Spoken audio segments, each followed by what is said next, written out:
The Atlanta Braves have some big holes to fill in the lineup this offseason. Obviously, one being shortstop, but another one that may be even more critical is the left field position. We're going to take a look at some of the internal options, which honestly aren't great. And so we'll turn our attention to some external options in free agency and trade where the Braves could go to improve the left field position going into 2023 and beyond. We'll also get into a little bit of a news where we yet again have the front office telling us that they want to be a top five payroll, but will they go over the tax? We'll discuss all of that on today's episode of Locked On Braves. So let's get into it.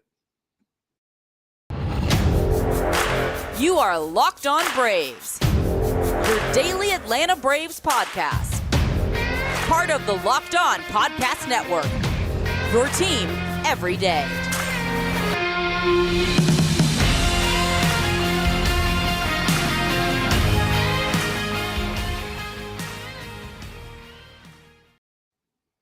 Hey, and welcome back to Locked On Braves, part of Locked On Sports Atlanta, where we cover your favorite Atlanta sports teams each and every day. Make sure you download the Locked On Sports Atlanta app on Roku and Amazon Fire devices. Make sure you're subscribed to Locked On Sports Atlanta on YouTube as well.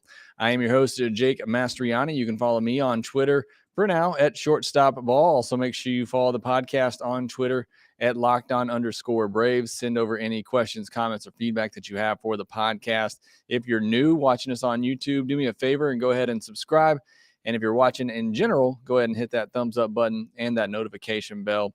As always, thank you for making Locked On Braves your first listen of each and every day. We're going to continue to post episodes daily throughout the offseason, so plenty of offseason Braves coverage right here on Locked On Braves. And I know there's a lot of great podcasters, bloggers out there for the Atlanta Braves. I appreciate you making me part of your routine, and I encourage you to go check out all the great spots over there, the spots that cover the Braves, the great Braves podcasts that are out there. Don't limit yourself to just this one, but I do appreciate you coming and giving me a listen here.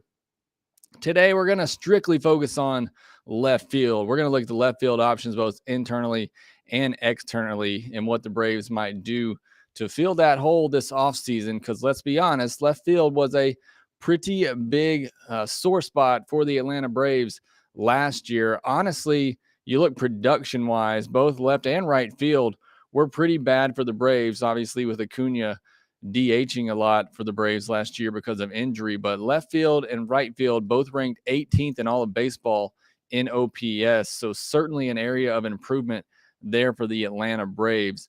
I'm going to talk about the internal options first, and then we're going to go into the external options. If you have some external options, go ahead and be putting those in the chat, and we'll discuss those later on. I got a lot of great comments on Twitter as well that we'll go through. But I want to start out with the internal options, and the first one being Eddie Rosario. Braves signed Eddie Rosario last offseason after a heroic performance by him last postseason in the 2021 postseason, where he was NLCS MVP. Unfortunately, 2022 was a lost season for Eddie Rosario. He basically couldn't see, and obviously that affects your ability to hit a baseball. He ended up slashing 212, 259, 328 with 5 home runs and 250 at-bats after coming back from the eye surgery. Had a pretty large sample size, 206 at-bats, and he did a little bit better, 243, 281, 379, but still just an 81 WRC plus, and it was the strikeouts that were still highly concerning. We know he's not going to walk a ton, but a 5.4% walk rate and a 26.2% strikeout rate. Now, that strikeout rate was a career high for him and way above his norm, where it's been traditionally 14 to 18% over the last 5 years has been his strikeout rate. So we're talking, 10% higher than what it typically was. Obviously, a lot of that having to do with his eyesight early on, but even when coming back, still wasn't great. The strikeouts did not go down at all. But certainly, adjusting after that eye, that's why that eye surgery is why I pretty much just call it a lost year for Eddie Rosario. You look at his other metrics, his batted ball profile, everything else was pretty much normal. So I could see him having a bounce back year. You cut down on those strikeouts, put some more balls in play. Obviously, you're going to see those numbers go back up where, I think he could be at 255 average hitter. He's not going to be more than a 310 on base guy. But 15 to 20 home runs, depending on the amount of playing time he gets. So I could see him having a bit of a bounce back year offensively. But he's also not very good defensively. He doesn't give you much out there. So even while I do see him, being better offensively, it's hard for him to be worse than what he was. Still not somebody I necessarily trust out in left field every day. For me, right now, Eddie Rosario is a left-handed platoon bench bat. As a left-handed platoon player, you're probably going to start, the majority of the time. But I do see him more as a left-handed bench bat, platoon type option for left field, not an everyday guy. Next player on the roster is Marcell Ozuna. I personally don't believe Marcell Ozuna is on the roster come opening day, but as of now, we will continue as if he will be. And I don't think he should see outfield grass again. It just pains me to watch him out there. It physically hurts me to see him try and throw a baseball. I don't know how he does it. It just looks like it hurts when he tries to throw a baseball. So he gives you nothing defensively. To me, whatever Marcell Ozuna is going forward, he's a DH. He is pretty good when he makes contact. You look at his batted ball profile, and I mean, he's in the upper percentile in average exit velocity, hard hit percentage. However, the consistency of which he makes contact is not very good. And there's just a lot of really bad mixed in with small spurts of really good. And look, I believe you put Marcell Ozuna in a lineup and you let him play 140 games, that he'll probably hit 25 to 30 home runs. But it's the in between. What else do you give me? He doesn't put the ball in play. He strikes out a lot. Braves already have enough of that. He doesn't get on base. He doesn't walk a lot. He doesn't have any speed to speak of, and he can't play in the field. There's one thing that Marcell Ozuna does well, and that's he hits the baseball really hard when he does hit the baseball. And like I said, I still think as an everyday DH, he'll hit 25, 30 home runs, but doesn't give you much else outside of that. And for what the Braves are paying him, that's just really not worth it. I think maybe even before Alex can do anything this offseason, he needs to figure out what they're going to do with Ozuna and whether or not they can trade him and save any kind of money there. So I personally don't see him as a left field option. Braves obviously just DFA'd Guillermo Heredia. He's obviously not an everyday guy. They did trade for Sam Hilliard, another guy, low average, hard contact, high strikeout rate type of player that the Braves seem to really enjoy right now and have a lineup full of. He does at least walk at a decent clip, and he seems like a left-handed replacement for Heredia in my mind. He can play all three outfield spots and give some pop off the bench from the left-hand side with perhaps a little bit more upside offensively. If the Braves can unlock something with him, who's still just 28 years old, then perhaps Sam Hilliard has a little bit of upside. But I still view him as a bench player. I think he kind of takes over that Heredia spot off the bench as a defensive replacement that can come off the bench and give you a little bit of pop from the left side. Now, those are the main internal options right now, and they're not great, certainly.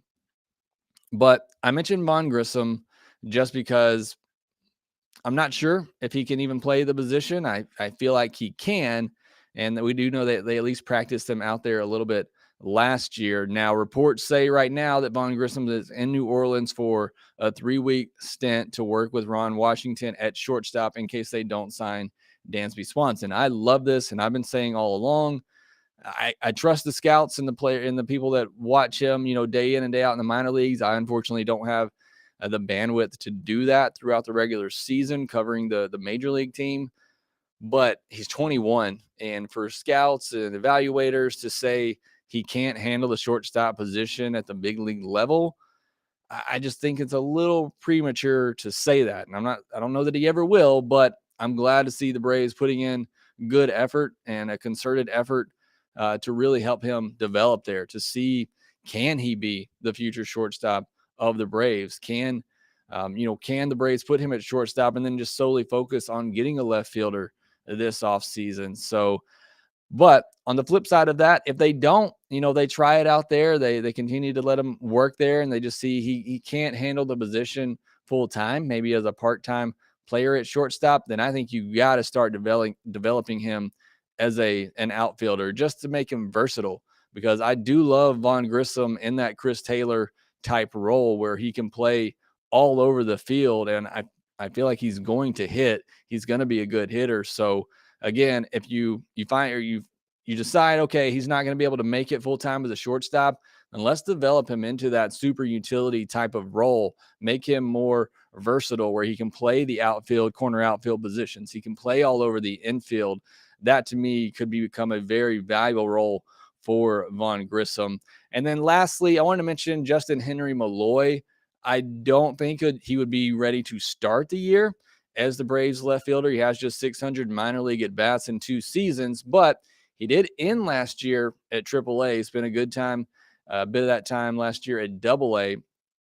And then he played in the Arizona Fall League where he had really good numbers as well, as we talked about on yesterday's podcast. So there's a chance, there's a really long chance, I guess, that he could open the year in the Braves outfield. I don't think that happens, but perhaps later on in the year, we could see him get an opportunity. Really good plate discipline. His walk rate got better as he advanced levels.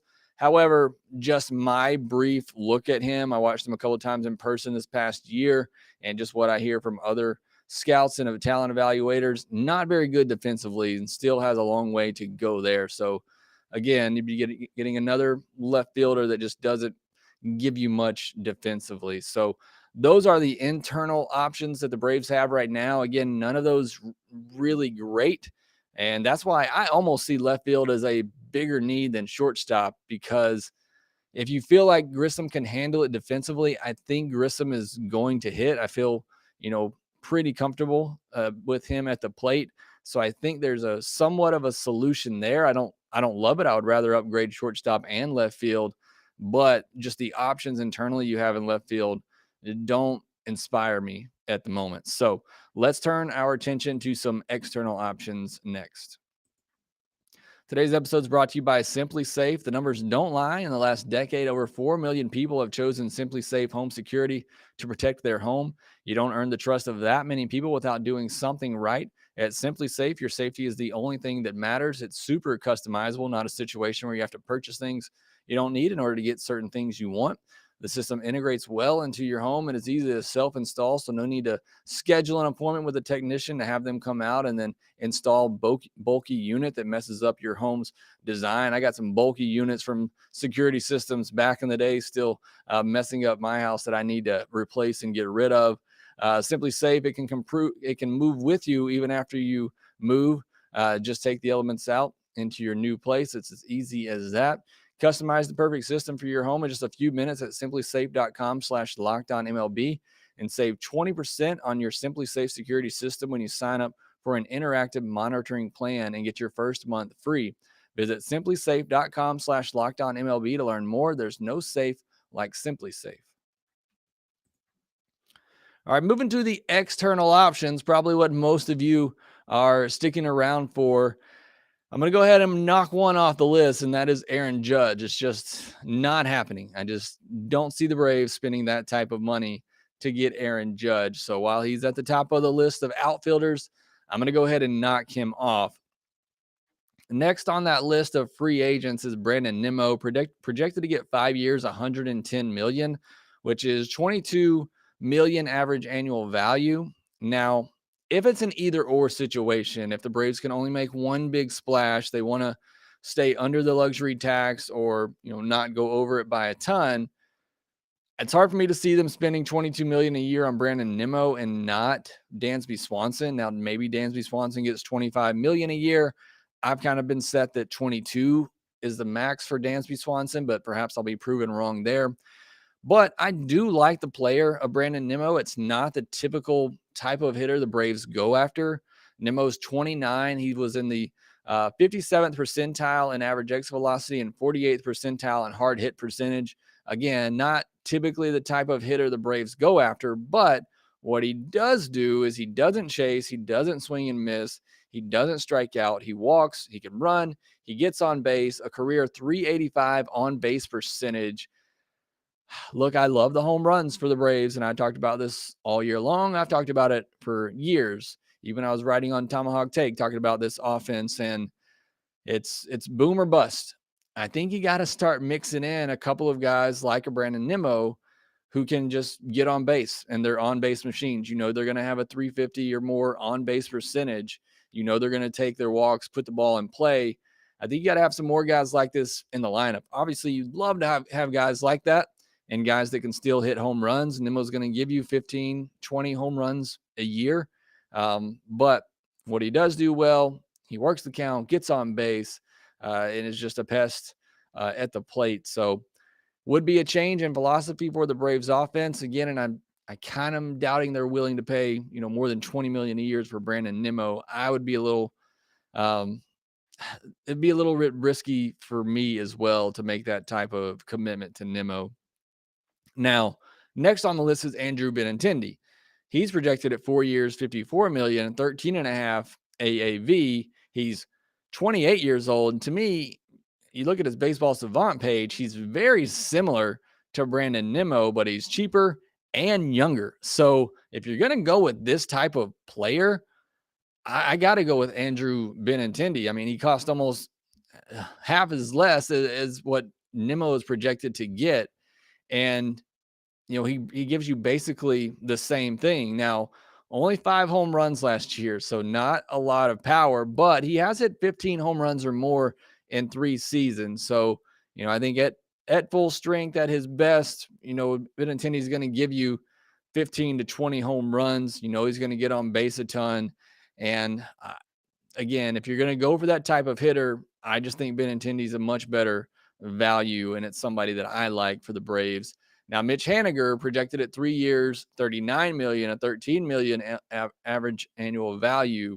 He is different from the other two. He's different from Nimmo and Benintendi. He's also 31 years old, and he's more like your typical Braves hitter. He hits the ball hard. He strikes out.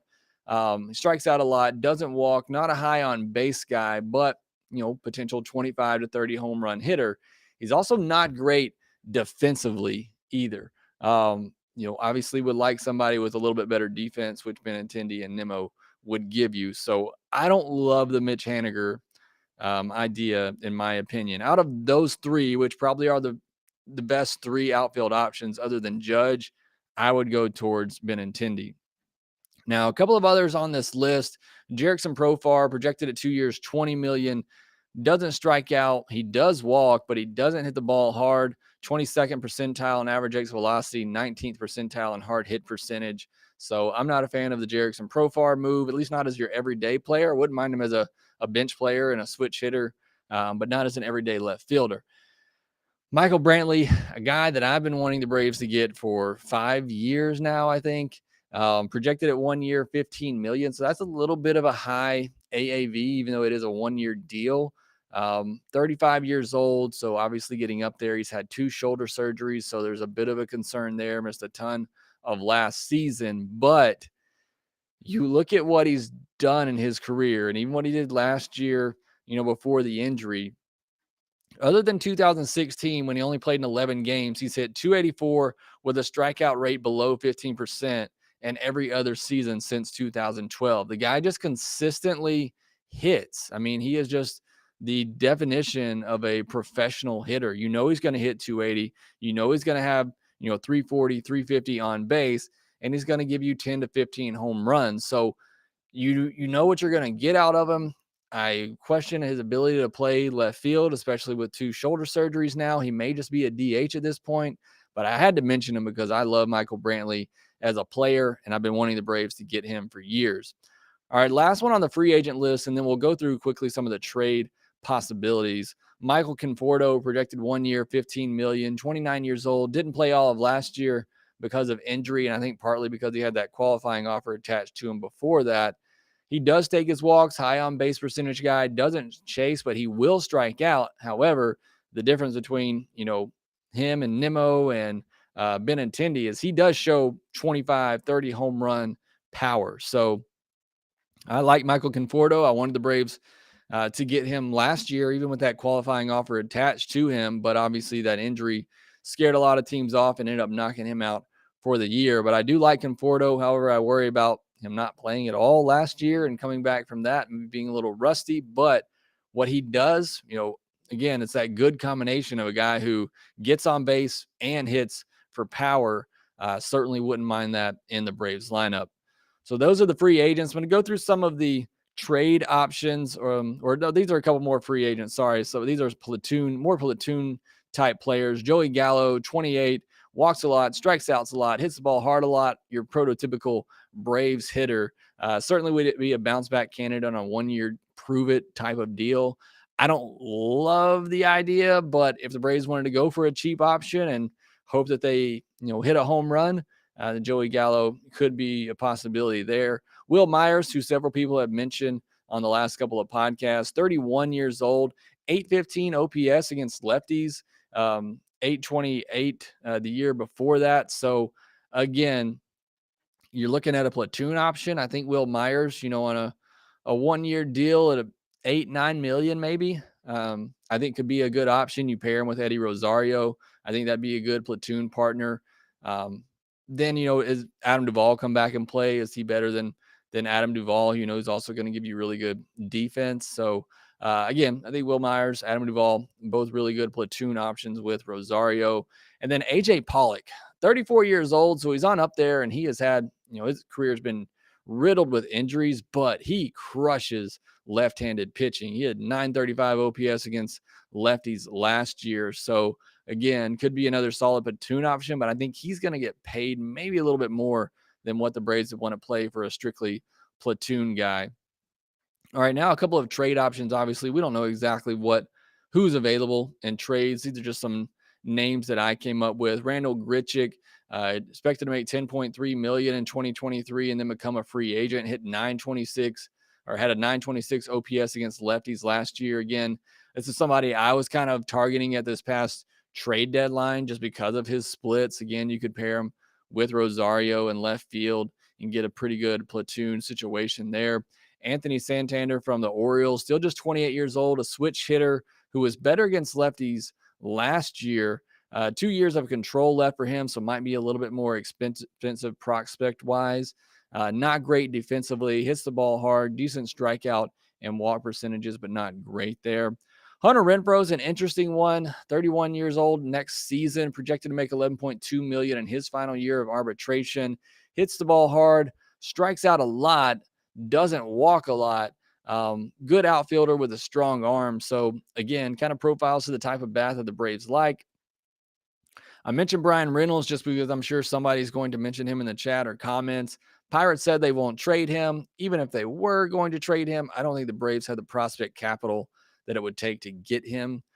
Ian Happ, another guy that I really liked for this past trade deadline, just 28 years old, projected to make around $10 million in his final year of arbitration. Not sure what the Cubs are going to do in 2023, whether or not they're going to go for it or what. So I don't know if Happ would be available, but decent batted ball percentages, good on base guy with 20 home run power potential, solid defensively, switch hitter, had even splits last year, but he's been much better against right-handed pitchers in his career. So, somebody that could play the majority of the time against right-handed pitchers as a left-handed batter. So I like that ability with Ian Happ. And then Alex Verdugo, again, I don't know what the Red Sox are going to do. And Verdugo has 2 years of control left, projected to make $7 million in arbitration. So might cost a good bit in prospects to get him, but a left-handed hitter, I think could still be an everyday option. Doesn't chase, doesn't strike out, but doesn't walk a lot either, and doesn't hit the ball hard consistently, but still feel like, could be a 280, 340 hitter with 10 to 15 home runs, kind of similar to what we were looking at with, an Andrew Benintendi or somebody like that. Would be a little bit cheaper and have some control with him. So again, don't know exactly right now what's available in trades. Those are just some of the names I come up with. I'm sure there's going to be plenty more in the chat and in the comment section below, but let me know out of those external options that I just mentioned, both free agents and trades, who you like the most. If I had to pick, I'd probably go with Andrew Benintendi. I think he's going to be more cost effective. I think he's going to give the Braves an on-base guy that they need and somebody that, can still hit for decent amount of power as well and give you some solid defense in the left field and can hold the position every day. And I think that affords you the ability to go out and still do something at shortstop. So Benintendi would probably be my pick if you were going to go cheap. I could see, taking a shot on, trading for a Hunter Renfroe or, signing a Will Myers and just pairing them with Rosario. All right, next I want to take a look at some of your comments and get you some news as well, including another comment from the Braves front office saying that they got the money and they want to spend it. We'll talk about that next. BetOnline.net is your number one source for football betting info this season. Find all the latest player developments, team matchups, news, podcasts, and in-depth articles and analysis on every game that you can find. And as always, BetOnline remains your continued source for all your sport wagering information with live betting and up-to-the-minute scores for every sport out there. It's the fastest and easiest way to check in on all your favorite games and events, including MLB, MMA, NFL, boxing, NBA, golf. They got everything over there. Head to betonline.net or use your mobile device to learn more. BetOnline, where the game starts. A couple of news items, and I'm going to get through some of the comments in the chat section. Liberty Media president and CEO Greg Maffei said at an investor day that I fully expect the Braves to be in the top 5. We can afford it. Pretty strong words. Again, we've heard that from the front office already this offseason, and yet, David O'Brien saying that he's been told that they don't want to go into the luxury tax. In my mind, you can't be a top 5 team in payroll and not go into the luxury tax. So while it's great to hear them say that, it's one of those I'll believe it when I see it type of situations. And I hope that's the case because I hope they can go out and sign a shortstop, sign Dansby Swanson, sign Andrew Benintendi, maybe get another starter for the rotation. Would love to see them be able to go out and do all of that, but you can't do that unless you're willing to go into the luxury tax. Also, Braves Fest is coming back for the first time since 2000. Team announced today it will be at Truist Park on January 20th and 21st. So if you missed out on that and enjoyed that in the past, it is coming back. I'm going to get to some of the chat. I'm not going to have time to get to all of these. If I don't get to yours, please write it in the comment section on YouTube, and I'll be sure to answer you there. Dogs fan says, if the Diamondbacks are willing to trade Alek Thomas, that wouldn't be a bad idea depending on price. The Diamondbacks just made a move for an outfielder and Kyle Lewis, and they have some others as well. Dalton Varsho, one that came to mind. But like you said, I think the prices for Varsho or an Alek Thomas is probably going to be more than what the Braves can offer.